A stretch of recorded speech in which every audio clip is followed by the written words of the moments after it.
Hello and welcome to the Formidable Over 40 podcast. I'm Sarah Pittendrigh, a mum, award-winning entrepreneur, cancer survivor, mentor and coach. In series 2 of the podcast, we're sharing news stories along with the ethos that you are never too old and it's never too late to design a life you love. On this episode, I'm joined by all-round entertainer Alfie Joey. Alfie is an artist, actor, writer, presenter, singer, impressionist, and now communication coach. The course of his career is included years as a presenter on BBC Radio Newcastle, featuring in popular sitcoms and appearing on Britain's Got Talent. His audition as one half of the Mimic Men has over 3 million views on YouTube. Alfie has such expansive experience and an infectious enthusiasm, which we're all lucky to hear on this episode of the Formidable Over 40 podcast. Good morning, Alfie. So excited for this. Very excited because I've been listening to this podcast regularly since it started, and I don't know why I've just been drawn into it because there's a lot of podcasts out there. Yeah. And there's only so many you can listen to. I love it. It's great. Thank you. No? Well, coming from you, I am very flattered. Thank you. But it is probably down to the amazing guests like yourself that I have on the show. You do have great guests, but I think it's the theme as well. Yeah, it's the theme. I'm thinking of starting one called Formidable Over 50. Yes. I don't know where I got I'm that 50, idea. So maybe yeah, we'll do it together. A double act. So I've given a bit of a sort of a overview of to who you are. Would you like to share with the guests a little bit more about you? Yep. I think, how do I think of myself? I suppose as an all-rounder, a jack of all trades and master of none, a con man who just keep moving or you get found out, Sarah. So that's what I think I've done.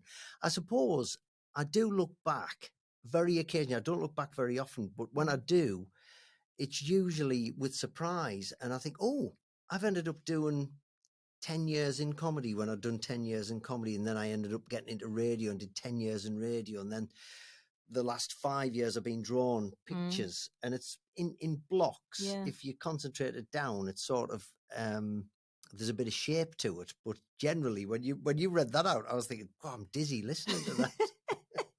There's a lot. Yeah. There is, but again, I didn't do lots of things till later on. Yeah, so I didn't write a book till I was in my 50s or draw properly till I was in my 50s. I didn't do comedy till I was in my 30s. I didn't go on the radio till I was in my 40s. Right. So it seems I've done a lot, but I'm a late start. I didn't become a dad till I was in my 40s. Yeah. So it's all quite late for me. That's amazing. And yeah, I've got to talk about your art. I mean, there's so much I want to talk about, but your art, I mean, you say you've only really come into that in sort of your 40s.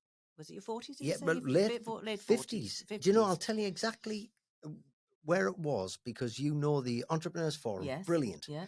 And I used to host one of their conferences, and I still do every year. My favourite gig because you get to speak to interesting people all day. And you're the ringmaster and you've got the best seat in the house and you forget you've got all that audience there because you're drawn in. It's brilliant. So I didn't want to lose the gig. So I'd always do something different at the beginning of the day. So one year I sang a song, I think. And one year I did some impressions and another year I did something else. And I was running out of ideas and I thought, I'll draw some pictures. And I hadn't drawn pictures. So I did a couple of cartoons, gave them to the AV people and they put them on the screen. And 2 people at that meeting separately got in touch with me. One of them said, I've got an art gallery. Do you want to come and see it? I said, I'd love to. I love art. So I go down, meet him. I wonder what he wants to see me for. And I go around the Northeast Art Collective. It's this little warren of corridors. And in one room, you'll have animals. In another room, you'll have portraits and shipyards. And I'm loving it. And he went, there's an empty wall here for you. Wow. And I went, I can't draw. I haven't got anything. I said, I've got nothing done. Yeah. You went, well, you better get cracking. Better sharpen your pencil. And I didn't, and I'd never finished anything, you know, in 30 years since I was at school, really, apart from the odd cartoon here and there. And at the same meeting, another fella got in touch with me and said, would you draw us a cartoon? And I thought, I'd love to draw you a cartoon. So he says, well, we'll have a meeting. The meeting was at NE1 offices. And I thought, it's a bit grand for a cartoon. Anyway, go up this lift into this boardroom, these people file in. I'm thinking, for a blooming cartoon. And they all sit down. And the fella says to me, so you're going to design the cover of our magazine? And I went, yeah. Now, I would have said no if they'd asked me that. Yes. So there's so much luck in what I've done. There's so many, you know, turns in the road where I've just luckily gone the right way. Yeah. And without those two people at that one meeting where I was running out of ideas, I might not have drawn kids' books. I might not have spent the best part of a couple of weeks ago in loads of schools doing World Book Day. Luck, fortune. Yeah. I mean, it's amazing, isn't it? How it's nearly as if the universe is saying, I can't let you waste that talent. Yeah. Yeah. When you put it like that, possibly. Yeah. I do think you make your own luck, and your hard work is the only thing that leads to anything in the end. Yes. So you can have a bit of talent, or you can have a bit of, you know, skill, but really what people I think always underestimate, and I sometimes fall short on when people ask me advice, and that's the bit I think I should emphasize more, is the amount of hard work that goes into anything, whether it's radio, podcasting, running a business, art. The amount of work it takes is the bit that people forget. So there's a golfer, isn't there, called Gary Player, and he says the harder you work, the luckier you get. You're right. I think you and I are testament to that, aren't we? And I think anyone who's achieved anything, I think it's work. It's nearly always work. I'm very, very interested in that whole subject about the myth of talent, because so many people say to me, you're so talented, but it's worth nothing. You know, Michael Jordan doesn't score any baskets without, or win any tournaments or win any medals without loads and loads of hard shooting. Work and missing loads. Yeah, that's so true. And that's it. And that's why I look at all these phenomenally successful people, and when people say, oh, they're so lucky, I think I want to just shout out for them and say, yes, they may be lucky. Yeah, I'm sure they are. There's an element of it, but never underestimate how hard they've worked. Never underestimate the journey they've been on. And this is what this podcast is very much about. It's about, I'm so disappointed sometimes in social media and the shiny laminate sort of life it portrays so many people to be living, and that it's, you know, success is just so easily given. And I think that's a dreadful impression for our next generation coming on, and puts them under so much pressure. So I hope that they'll listen to this and listen to the interviews. And also I often think that even some people in our generation who are feeling stuck, tend to just look at the destination of other people, of where they are now, and they maybe don't understand the journey they've been on to get where they are. And that's why I have wonderful guests like yourself who can share the whole story, so that I always say it's like, I want it to be like two friends having coffee in a coffee shop, and they're chatting about their life, and someone's eavesdropping on the other table, and they're sitting there feeling stuck, and they're feeling a bit sorry for themselves and thinking, oh, I just kind of see a way forward. And then they hear these people having a chat, and they makes it possible. Yeah, and they're thinking, God, if those two can do it, I'm sure I can. Absolutely. And that's what the ethos of this podcast is. So, so what I wanted to ask you is, it's called Formidable Over 40. What does Formidable Over 40 mean to you? Well, as I say, I'm a very late starter. I didn't, because I trained to be a priest and I trained to be a monk, and I did all that till I was 30. I never kissed a girl till I was 30. I'd never done a comedy gig till I was 30. I'd never done, you know, radio till I was 40. I didn't have a child till I was 40. I never wrote a book or drew a cartoon till I was 50. So there it is. That's it. It's never too late. No. I'm the latest starter in nearly everything where I come across other people in other professions. And I look at them and think, oh, they've been going for quite a while. I'm older than them. Will it be okay? And you know what it is? Yeah, yeah. I mean, I think that's it. I think there's a lot of people seem to think that, you know, they can't reinvent themselves in midlife. This is it. This is how it's got to be. And I think they do get stuck, don't they? They get on that whirring wheel. Well, I said to a pal of mine the other day, and again, I've heard this somewhere else. This was the fella who's in Brooklyn Nine-something. It's a comedy thing. He's a big actor. He's really funny. Terry Crews. And he said, now is all we've got. Yes. This bit now. Yeah. You can do something with this now. Yes. So that kills that argument that it's too late, because you've got now. I know. And if you take action now and you do something about it now, it'll happen. Yes. Make it happen. Take action now. But if you wait or you go, well, this is not going to happen, it won't. It's so funny you should say that. When I was driving in, I love to listen to podcasts. And I was listening to Jane Seymour.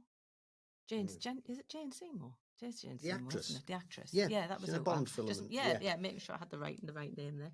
And she was saying about you have literally now. Yeah. You haven't got yesterday. You can't even guarantee you've got the rest of today. No. You've literally got now. Yeah. And that's so true. And that's, again, this is a message, isn't it, that we want people to grasp. Well, I think especially young people, you have no concept of time. You think, well, this is all going to last forever and it doesn't matter and there's no sense of urgency. I said to my son the other day, what do you want to do? He said, I want to be a YouTuber, Dad. I said, well, you know what you've got to do to be a YouTuber? He said, what? I said, make some YouTubes. Yes. You've not made any. I've got plenty of time, Dad. I said, but if you start making them now, imagine how much easier it'll be if you've got a bank of them when you actually need to earn money from them. He's 12. Oh, bless him. and I'm not one of these pushy dads, but I just had to make that message to him because he thinks it'll all just magically happen. I think a lot of people in his school and his age do. Yeah. And that's what I think, going back to social media. I think it's being portrayed to make it look, in some instances, it's made to look like it's easy. Yes. You know, especially the Lamborghinis and the Bitcoin lot and all that. It's just fake. You know, a lot of it's fake. Of course it is. And dangerous to a point as well. Yeah, exactly. And impressionable for that next generation coming on, isn't it? So we've kind of got a handle on Formidable Over 40 Alfie. Yes. But what was he doing when he was 15? And what in his younger years, what were his hopes and aspirations? What were his hobbies? Well, 15 for me, I was at seminary trained to be a priest. And it's something I'd wanted to do from the age of 7. And I wasn't from a strong Catholic family. My dad was Catholic, but he didn't go to church. My mum wasn't Catholic. And yet I just wanted to be a priest. Yeah. It's very bizarre. Looking back, it's like looking at somebody else's life, you know. And I went away to this, like, a Hogwarts for priest wizards. Right. And and I thought that's all I would ever want to be. But all the time I was doing that, I was entertaining. I was in plays. I was getting up doing comedy. I was writing sketches. I was drawing pictures. But it was more conceivable from a pit village where I'm from that you could train to be a priest than, you know, you would have been left out the village if you said you were going to be in show business. Yes. That wasn't a possibility. It wasn't even, you know, something somebody aspired to from where I was from. But it wasn't quite as odd going away to be a priest. Yeah, so that's all I thought I would ever be. Yeah. And to look. Yeah. I look back and I carry it, and that's all I was till I trained. I was nearly ordained a priest and then left to become a brother in a religious order. Yeah. So I did that for another 5 years till I was nearly 30. It's and then it was sure, but 2 things happened that got me out of that and believing that there was another possibility. One of them was, you know, Morecambe and Wise. Yes. Mm-hmm. So Morecambe and Wise had a writer who wrote all of their stuff, Eddie Braben. Right. He's great, one of the great comedy writers of all time. He was the and in Morecambe and Wise. So you think of any Morecambe and Wise joke, like, he'll never sell ice creams going at that speed. He wrote that. Yeah. He was a brilliant writer. Anyway, I was a school chaplain in Liverpool, and his nephew, Eddie Braben's nephew, Stuart, was getting married, and he said, will you be my best man? I said, oh, yeah, I'd love to be best man. He said, Uncle Eddie's going to be there. I said, what, Eddie Braben? He said, but he never laughs. He doesn't laugh. I said, right, okay. I went to her, I thought, I'm going to make Eddie Braben laugh. If it kills me, I'm no longer doing the speech for Stuart and Jane. I'm doing a speech for Eddie Braben. I had hats and wigs. I did impressions. I had a cassette with backing tracks and everything. I did Best Man Speech, the musical, of Stuart and Jane's life, but with all these impressions and and putting the wigs on and everything. And Eddie Brayman led a standing ovation, came over to me, shook my hand, and he took some photographs of it as well, which I got sent later. And he said, he was a Scouser. What do you do, son? I said, I'm a monk, for want of a better word. And he said, forget that, show business. And that, honestly, wouldn't leave me head. I went, Eddie Brayman said it's possible, because nobody where I'd been from had thought ever... it could be possible. Yes, and I didn't think it was at all possible. It's not a career. It's not a career. And then I thought, wow. And then I was still in the order and went to London to do a degree, because it was a teaching order and you taught poor kids in poor areas and stuff. So go to London, and I was doing a drama course, and we did a module in stand-up comedy. Right. And Angelos Epithemu, I lived with him. He's on Shooting Stars and everything. Alan Carr did the same course. We're in the same year. And I did this course, and it blew my mind. And I thought, that's what I want to do. For me. And then I went and told Father John, and that was it. And how did they take it when you said you were going? They were brilliant. They're absolutely brilliant. But it took about a year, to really make sure, because that's all I'd ever done. Yeah. It's all I'd ever known. And it was a bit like... Very different. Or like leaving I went crazy after, I'd never been to a nightclub or, not properly or any of that sort of stuff. So I'd missed the 18 and 21-year-old sort of crazy years and all that. And that happened to me when I left the order, really, just for a short while. But they were great. The order looked after me. And Father John, I remember him saying, we're not like normal people. He said, take some money out of petty cash. And because it was of our poverty, he had no money or anything. He said, and buy some clothes like normal people wear. And he said, get some glasses and get your teeth done. Go to the... He said, try and look like normal people. Because I was with these students, but I sort of was wearing second-hand clothes and all that sort of stuff. So I remember going to Wembley Market thinking, what do students wear? I'll get some yellow jeans. So I looked like a children's entertainer. I looked wacky and ridiculous, but I was trying to look like them. I looked even worse because I was trying to change to be like them. But anyway, the students were great, and the order were brilliant with this transition, because it did send me absolutely mad.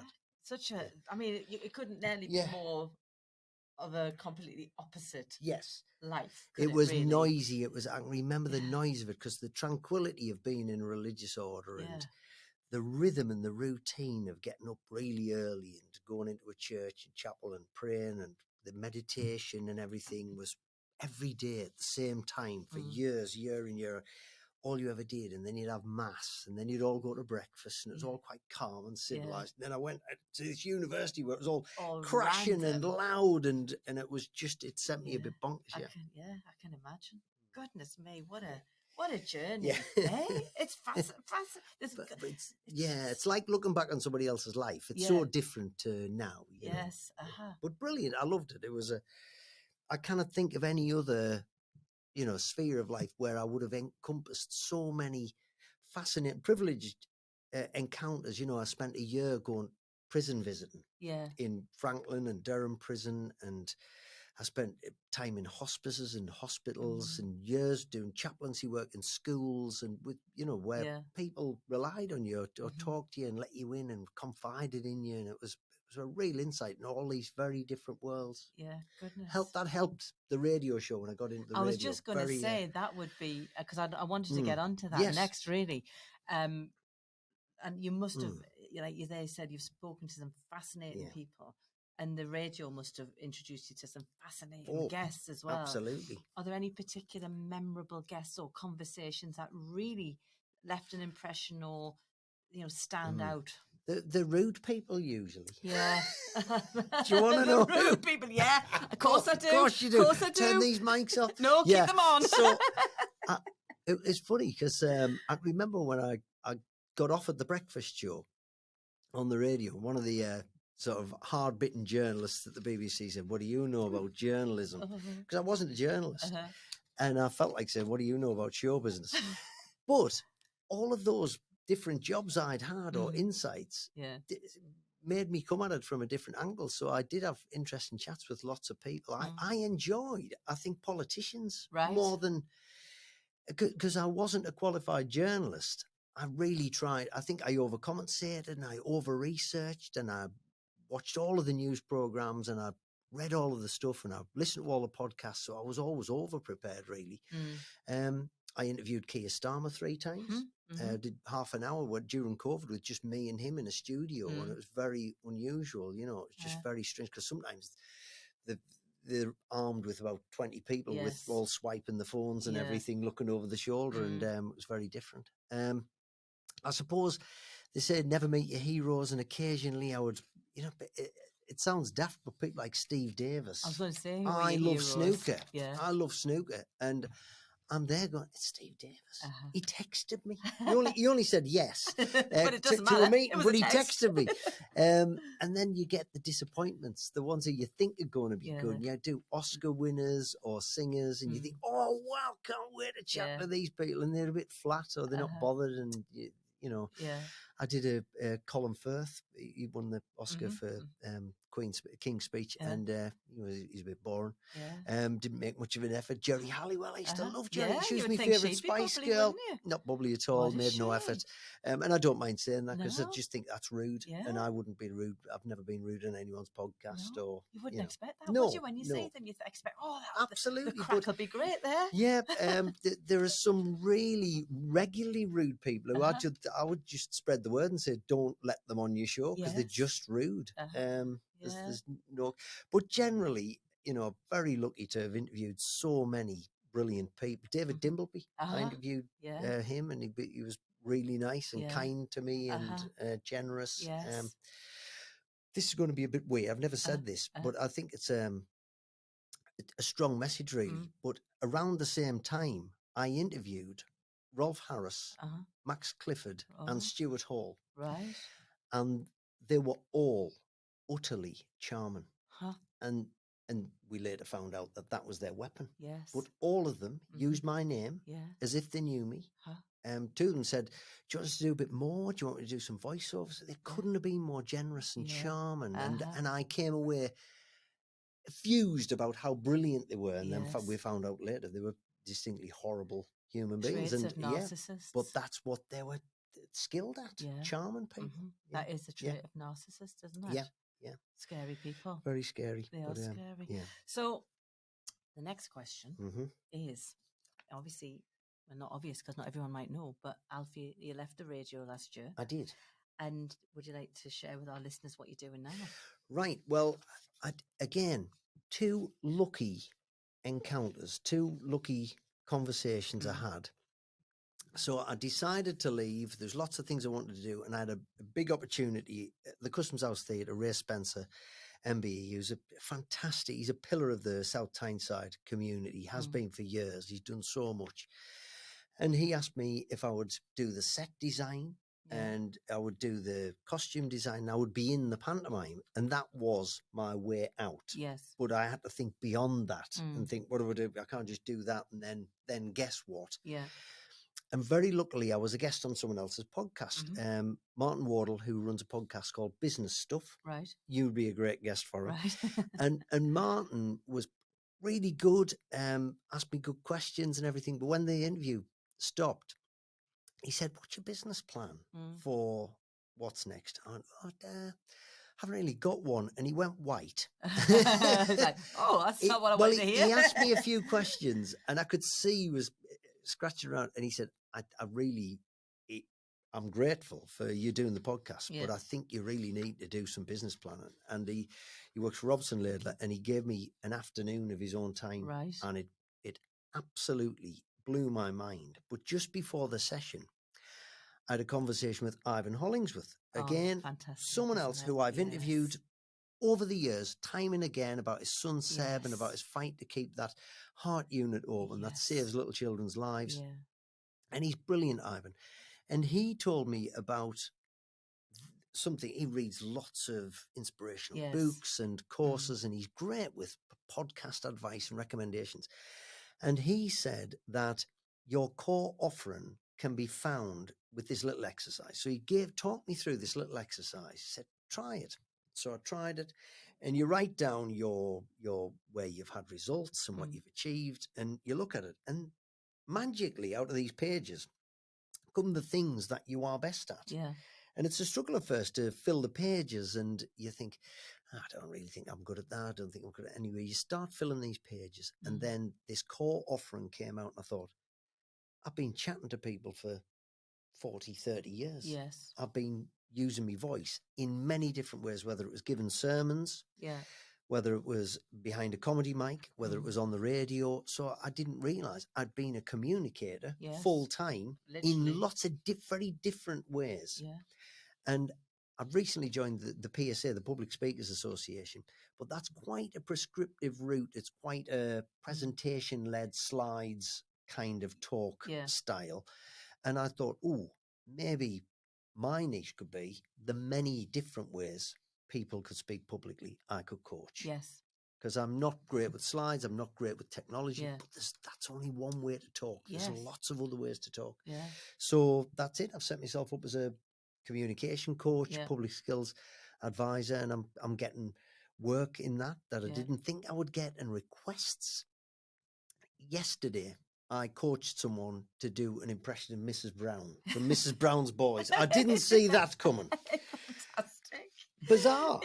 God, how out the bloody left field's that? A very left field.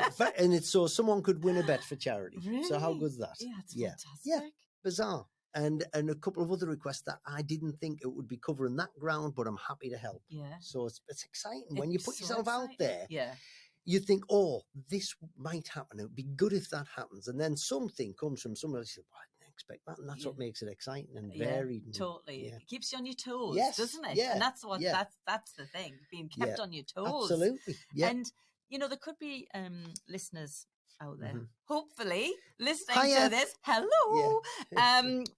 Who they've got so much to share. Yeah. But there's a lot of people don't feel confident talking. Yeah. A lot of people worry about what will people say. And yet, they've got great stories to tell. Oh, absolutely. And to share. And they're really interesting people. But they're just, for whatever reason, they feel stuck and they can't get it out. What would you say to those people? Well, first of all, it's not just normal, I would say, to get nervous. It's necessary to get nervous. I think if you're not nervous, you don't care. And you shouldn't be doing it. You shouldn't be letting near a microphone. Yeah. Frank Sinatra got nervous. Frank Sinatra, to me, is the best entertainer ever lived. And his daughter recently, again, on a podcast, said, my dad was always nervous right up to the end. He's Frank Sinatra. Yeah. Frank Sinatra. But it's normal to get nervous. You wouldn't think, would you? And so that's fine. Nerves are fine. I think usually people do need a bit of encouragement, because it is daunting. Yeah. And I still get nervous. But I flip things round and try and remind myself that it's a privilege. Yeah. And it's brilliant to do. Yes. And it's exciting. And also, usually, if you're giving a talk, it's because you're the expert. Yes. But people want to hear your story. Yeah. And only you can do that. That's right. So if people have asked you and you think, I can't do that, well, you probably can, because it's your story. It's your expertise. Yes. So if you're sitting on a story thinking, I don't know if I can tell this, you definitely can. Yeah. You just need the right encouragement. How would they start? I think basically, like with everything, practice. Practice, write it down, feel comfortable. Completely depends with what you're doing, whether you're doing a stand-up comedy gig, whether you're doing a presentation, it all depends, I think, on the material and the style and who you're going to have in front of you. Yeah. Because I think one of the mistakes people make is they deliver the same talk in the same way to everyone under all circumstances. I've seen this in comedy. It's a bizarre thing to see. I won't mention this person, but a very well-respected comedian. I did a gig with him in Manchester, and it went so well. It was unbelievable, in this big cabaret room, and it went so well. And the bar staff's eyes were popping out of their heads. I was laughing my head off. And the next night, all the bar staff who'd seen him told all the other bar staff, get out of here. We're all going out to watch him. Yeah. And they all come out to watch him. And he died a horrible death. Oh. And one of the bar staff said to me, what's happened? He's doing exactly the same thing he did last night. And I went, that's the problem. Yeah. That's the problem. He's not addressing it. He's not changed anything. He's not real. Sometimes every audience is different. Script. You've got to look at the audience. You've got to think they don't want this, or I've got to just tweak it or address it. And he didn't. And he just phoned in the same thing, and he just didn't recognize it as a live situation, because that's what a speaking gig is. Yeah, absolutely. And have you ever suffered from nerves or from lack of self-confidence? Has there anything ever sort of it obviously never held you back, but have you ever had a particular experience where you thought, oh, just, don't know if I can all do the time. this?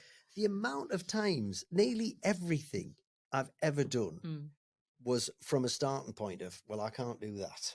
Whether it was, I remember going to see stand-up comedy when I was thinking of doing stand-up comedy and thinking, well, I can never do that. I think I could manage doing it in a pub, but I can't do Jongleurs. Jongleurs is a massive comedy club. Yeah. I can't do that. And a few years later, I was doing it. And you were doing it. And the same with every single thing.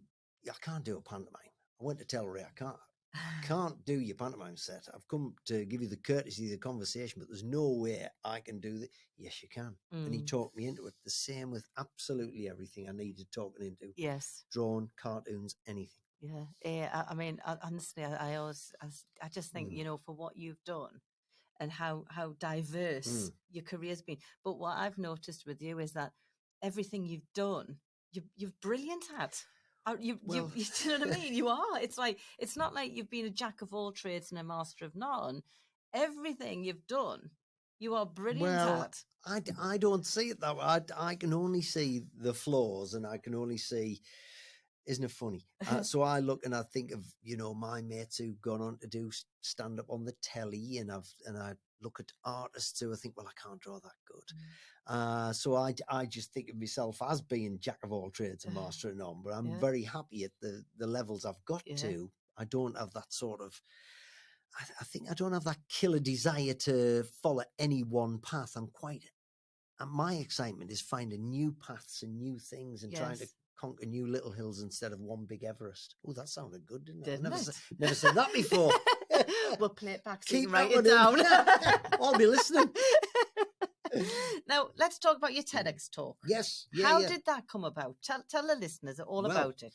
Well, it tells the story, basically, of people who get stuck, because I was coming across a lot of people, especially at the BBC, where I think it's, you're not sweeping roads. It's the BBC. You basically, when you whittle down to what people do, where I was at the BBC, you are finding stories and making them more interesting and getting them out there. Yeah. That's it. When you whittle it down, that's a great job, isn't it? Yeah. You would think, but the amount of people who just were thoroughly miserable or didn't like it, or it was badly led in certain circumstances, and to make it not fun, and you think this should be simple, and you should, but the people who are just hanging on to get a pension, drifting along in a job that is, I would have thought, pretty comfortable. Yeah. And one guy who worked there, I think he posted it on his Facebook page, forget about the tension, think about the pension. And I'm thinking, what a living for your pension. Because you might not get there. Yeah. You might cark it before that, but also you might get there and look back and think, I sat in that job for 20 years and I didn't want to do it. Yeah. Now I know it's all right for me, because people tell me all the time, it's all right for you. I bet you get people saying that to you all the time. I've written a big thing about that. Yeah. It's all right for you because you're happy. It's all right for you because you got a job you like. It's all right for you. But the work that goes into making it like that is the unseen bit. So I decided that was the thing for me talk. And then I realized my expertise, if I've got one, is that I have changed jobs lots of times, as we chatted about. So it was how to jump from one job to the other. And it's not always easy. And sometimes there is a risk involved. Yeah. And I think what I probably didn't make clear enough in the talk were two things: how hard you must work to achieve these things and to move from one to the other. And also how much of a safety net I think I built between the jumps. Yes. So I would always, not be as reckless, but there's still got to be a risk involved. And but how much worthwhile it is. And that talk has come back time and again. I think it was 2018 I did that TEDx talk at the Sage in Gateshead, and the amount of people who've watched it and come back to me. Recently, I've had 2 people said they've changed jobs or taken a leap. Got out the middle lane. Yes. They've stopped being stuck and being that annoying middle lane driver. Annoying middle lane driver. Yeah, we all see them. So, yeah. So, what's next? Well, I'm trying to be focused and just do 3 things. And they are quite broad umbrellas. So the art is one, because that's really important to me. I absolutely love it. And that includes drawing the pantomime sets again for next year. And it also involves drawing children's books. I'm loving that. It's very time consuming. And it must have been great going into the schools for, you must have total joy. You're drawing the teachers. The kids love it. I was drawing the teachers, and brilliant. Brilliant. And there's an exercise I do with kids and adults. I'll say to the kids, put your hand up if you can draw. 10-year-olds, every one of them. And I do it with adults, and nobody puts their hand up. How sad is that? Yeah. They could all draw when they were 10. But now they don't feel like they can. What happens? And they can, and I do a little exercise to prove that they can. So that's one. The other one is live events. I'm hosting them again and hosting charity balls and auctions and things like that. You seem, I'm watching you on LinkedIn. You're in your suit every day. Yes, you seem as if you're all over the show. I've got a green one this weekend. It's the Shamrock Ball for a very good come up from the 3 very good charities. Yeah, so I like doing that. It's very good. But also I want to do more communication coaching and keynote speaking because I've spent a lot of time being the guy who's there all day, sort of comparing, or 2 or 3 days. And I love doing that. I think I know how to do that, and I love it. But it's very time consuming, and you've got to do all the preparation. You've got to know everyone's story. Whereas when you're the keynote speaker, you go in, you do 20 minutes or 40 minutes and you're done. So I would like to move on to being that person, or coaching people to be that person. Yeah, and I think you'll be absolutely that's the new bit. Amazing. I think I better come to you for some tips. You don't need any come. coaching. I think I'll be knocking on your door. Very good. Knocking on your door. Nothing to teach you. Now that is very generous of you to say so. Now, not the darker side of the show, but there's a lot of people suffered from adversity in their life, and that adversity sometimes they can cling to. And they can't necessarily feel as if they can shake it off. So they live in the past a lot and they get stuck. Would you say there's ever been any adversity that you've had to face?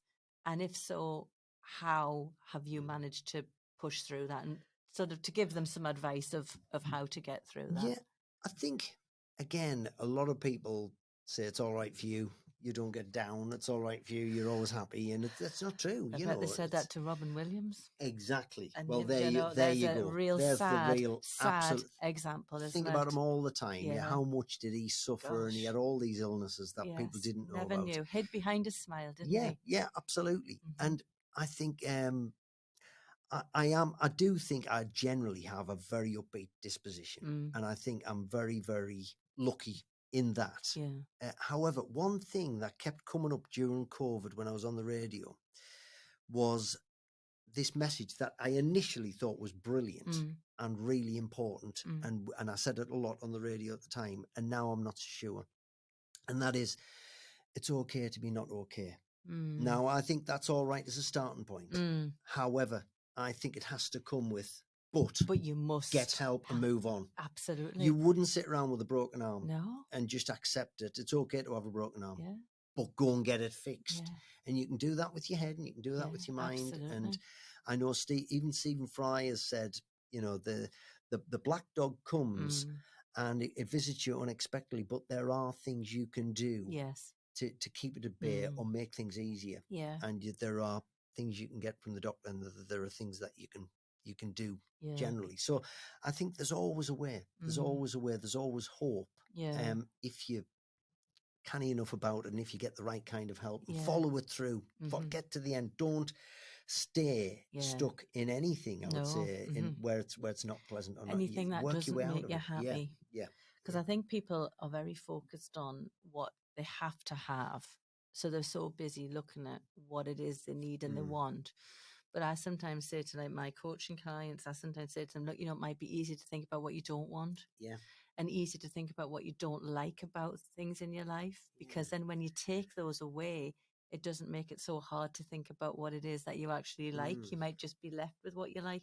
And there's a big thing, isn't there, about balance? People say you have to have these like sort of fixed and solid boundaries in life between being, this is work and this is home, and you can't blend the two together. Well, I don't live like that, you see. Now, I might be wrong, and you can all shout at me and write into me and tell me that I'm wrong. But my attitude is, if you love everything you're doing, why do you need to have boundaries to separate it? Yeah. So what I've tried to do in my life is get rid of the things I'm not good at by delegating out to other people. Don't do the things I don't like. Say no more often to certain things. Say yes more often to others. But be present in the situations that I'm in. So if I'm watching William ride, I am totally present in watching him ride. But once he's come out the ring, if I'm in the middle of something with work, I don't see a problem with looking at my email. Yeah. And I don't have to say for this whole day while I'm in a horse show, I cannot think about work. Yeah. And I think that's where it comes to get rid of what you don't like. Yeah. Be present in everything. So if I'm at work, I'm present. My office door's shut. And if it's an emergency, text me. Otherwise, don't interrupt me because I'm working. And if I'm walking my dogs, I don't want to look at my phone. And if I'm watching my son ride, I want to. And I think that people are getting trying to prevent burnout and trying to create balance is putting people under more pressure because they're trying to live this perfect life that they're being dictated about. And I don't think it's that complicated, do you? No, I've got lots of similarities. I've got a thing I try and do with my kids. I just, at the weekend, if we're going out, my kids want to be on their phones and stuff like that. So I don't mind. But I tend not to take my phone out just for the couple of hours we're out. Yeah. And when we come back, I'll check it. And sometimes I go, "You're on your phone?" I don't know, it's work. Yeah. It's also, I've built into my life, very luckily, the art, which is everyone, you must meditate, you must relax, that's my meditation. So when I draw, it's become part of my job. You meditated me last night. I was watching you painting and I was literally like completely just calm. You can't worry when you're drawing. You can't think about problems because you're thinking about getting the line right or not going over the edge, or it's like all these colouring in books and everything. They're there, they work for a reason. And so the art, while it's very time consuming, and also I can do that in the house. So I'm not going out and the kids know I'm there and they don't tend to interrupt me when I'm drawing. Yeah. Because they just know what I'm doing. Well, that's it. Exactly. It's the same. But I'm there. Yeah, you're there. And it's like me, my office is at home. Yeah. So they know I'm there, but they just let me get on. And if there's an emergency, I might get a little text. Not that there's... it's not really an emergency, I must say. It's never really an emergency, but so that's very interesting, though, isn't it? It is. It's so if you're listening, you don't always have to have fixed boundaries. Nope. Chill out a bit. I could talk to you forever. I really could. I could be here till 7 o'clock tonight just chatting to you. You are absolutely fascinating. But we're going to have to wrap it up. What I always ask my guests to do is to pay forward some advice. So for anyone out here who's listening, they're feeling stuck, they might be at a crossroads, and they've listened to your inspiring interview and they've thought, you know what, I want to reinvent my life. I'm not too old. It's not too late. I can design this life I love. What would be the sort of the first thing you would say to them? What should they do? I would actually... I would follow your dream. Make it a goal. Yeah. That's how it's no longer a dream. You set the goal and then you reverse engineer it and you think, well, what do I have to do to make that happen? What were the first steps I would have to take? And just get stuck in, see how far you get. You might not get there, you might not fancy it, but give it a go. And if it's something you enjoy, then you have to, I think it's your duty to give it a go, because you will only regret not trying. You'll get, what is the worst that can happen? You're trying, it doesn't work. That's far better than getting to the end of your life and looking back and think, I should have done that. Yeah. Should have done that. It's so true. I've got this saying that I don't really want to do it just yet, just universe, in case you're listening. I want to lie on my deathbed and go, I'm glad I did, rather than I wished I had. Oh, I like that. That's great. That's absolutely glad I did rather than I wished I had, because there can't be anything worse. I've just supported my aunt, and she passed away the other week. And the thing I got from her was the memories she had. She'd travelled the world she'd seen so much. So even though she was lying there on her deathbed, she had those memories to cherish. And I thought, do you know what? If that ever happens to me, because it will one day, I will be in that position, unless something else happens, you to have memories, isn't it? Yeah. Memories. Yeah. That's all you're left with. That's all you've got at the end of the day. Yeah. Or when you're old and infirm, you look back is on your memories. You can't do much else other than watch telly, so you will think about the great things that you did rather than things you didn't do. That is so do them. Make the most of your time. Go and do it, especially if it's something you enjoy. Yeah, because it waits for no one, does it? Yeah. No. Well, Alfie, all I can do is say thank you. I've been so looking forward to this interview. I've been so looking forward to meeting you. I love the podcast. I'm honest. Thank you so much. Oh, that's wonderful. So thank you for listening to the Formidable Over 40 podcast. Thank you so much to the amazing Alfie for joining us. Head to the show notes to find the links to Alfie's socials. Alfie, where can people find out about you? Just look for my name, Alfie Joey, Joey, and you'll find me on LinkedIn, on Instagram, on Facebook and Twitter. Fantastic. So all I can say now is follow the podcast so you don't miss any future episodes. And please do subscribe, rate and share Formidable Over 40 with anyone you think will enjoy it or needs to hear it. Thank you.